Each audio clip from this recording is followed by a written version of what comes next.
नमस्कार दर्शक बंधु आज हूँ फेब्रुआरी 16 तारिख सोमवार आपण नहीं आसी आज दिन केतेक गुरुत्वपूर्ण खबर समस्त खबर जानापी भिडटी को शेष पर्यटन देखूँ एवं आपणकर भल पाइबा स्वरूप गोटे गोटे लाइक कर दिंतु एवं आम चैनल को जदि नुआ देखुं तेज सब्सक्राइब कर पाखरे बेल आइकन को प्रेस कर रखुँ। चलतु आज गुरुत्वपूर्ण खबर गुड़िक नजर पकाइबा।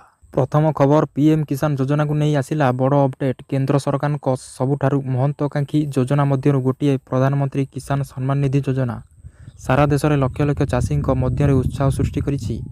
तेबे वर्ष को 3 थर प्रदान करा जाउथिबा 2000 आर्थिक सहायता केवल क्षुद्र चाष खर्च को भरणा करे नाही बरं चाषी मानक पई एक गुरुत्वपूर्ण सहायता भाव में कार्य करिथाय। तेबे यही योजना रे ए पर्यंत 21टी किस्ती बंटन करा जायछि एवं समस्त नजर एवं 22तम किस्ती उपरे। तेबे शेष किस्ती 19 नवेम्बर 2025 रे प्रकाशित होइतिबारु परवर्ती किस्ती पई एबे समय पाखई आसिलाणी। तेबे होली पूर्व चाषी मानक एक बड़ उपहार मिल पारे। पीएम किसान योजनार आशा करा जाउछि जे प्रधानमंत्री किसान योजना रे 22तम किस्ती 24 फेब्रुआरी 2026 पर जेकोनी समय मध्य आसी पारे। तो एपर्यंत कौन सरकारी तारीख घोषणा करा जाए ना। परवर्ती खबर बांग्लादेश आसिला डाकरा तारिक रहमान को निमंत्रण रक्षा करी 17 तारिख में मोदी जीवे बांग्लादेश। तेबे बांग्लादेश नुआ सरकार शपथ ग्रहण उत्सव रे फेब्रुआरी 17 तारिख अनुष्ठित होगा जाउछि। से 13तम संसदीय निर्वाचन रे एक बड़ विजय हासिल करिसेंती। तारिक रहमान फेब्रुआरी 17 तारिख मंगलवार दिन बांग्लादेश नूतन प्रधानमंत्री भाव में शपथ ग्रहण करेंगे। से प्रधानमंत्री मोदी को तांको शपथ ग्रहण समारोह को निमंत्रण करिसेंती। परवर्ती खबर दिल्ली सरकार कड़ा निर्देश 10 वर्ष पुराना डीजेल एवं 15 वर्ष पुराना पेट्रोल गाड़ी को जबत करी सीधा कराजिबो स्क्रैप। राजधानी दिल्ली रे पुराना जानवाहन मालिकों पई एक बड़ चेतावनी जारी करा जायछि। प्रदूषण को कड़ाकड़ी रोकिबा पई परिवहन विभाग निष्पत्ति नेछि जे रास्ता रे पार्किंग किंबा चालुथिबा पुराना जानगुड़ी को एबे पूर्व सूचना बिना जबत एवं स्क्रैप करा जिवो। दिल्ली रे जेउ जानवाहन पुराना हो गलानी एबे से सबुर समय सरी आसुछि। दिल्ली सरकार परिवहन विभाग एक सार्वजनिक नोटिस जारी करी स्पष्ट करिसेंती जे राजधानी रास्ता रे आ पुराना जानवाहन चलाचल करि परिबो नाही।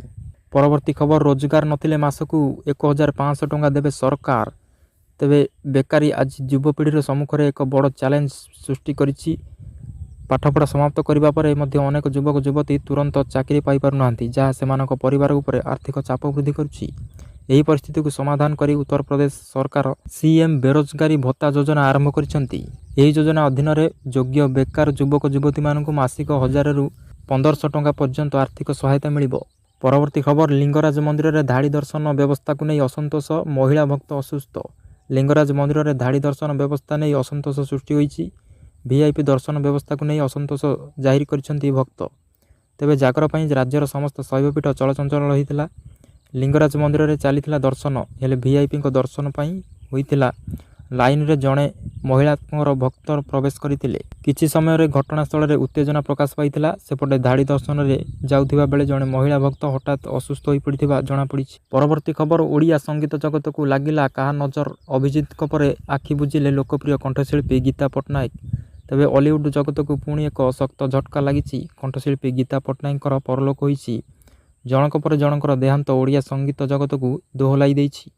निकटरे कंठशिल्पी ह्यूमान सागर एवं परे अभिजीत मजुमदार आउ एबे गीता पटनायक। परवर्ती खबर आसंता 17 तारिख में बीजेपी गुरुत्वपूर्ण बैठक नुआ विधायक एवं नुआ कार्यकर्ता नेबे प्रशिक्षण। तेबे आसंता 17 रे बीजेपी राज्य कार्यालय बसिबो गुरुत्वपूर्ण बैठक नुआ विधायक एवं नुआ कार्यकर्ता प्रशिक्षण नेबे। एने सूचना देइछन्ती बीजेपी राज्य सभापति मनमोहन सामल। दलीय संगठन को सुदृढ़ करने एवं पंचायत पूर्व संगठन सजाड़ा यही प्रशिक्षण शिविर अनुष्ठान करा जाउछि। सबु स्तर में प्रशिक्षण शिविर हेबो। एथर भिन्न धरणर हेबो। प्रथमे राज्य एवं परे जिला एवं परे 25 तारिख में जोनाल स्तरीय शिविर आयोजन करा जिवो। तो दर्शक बंधु यह आज दिन केतेक गुरुत्वपूर्ण खबर। जदि आमर वीडियो आपको भल लगी तेज वीडियो को लाइक और शेयर करने सहित चैनल को सब्सक्राइब करने को भूलिबे नहीं।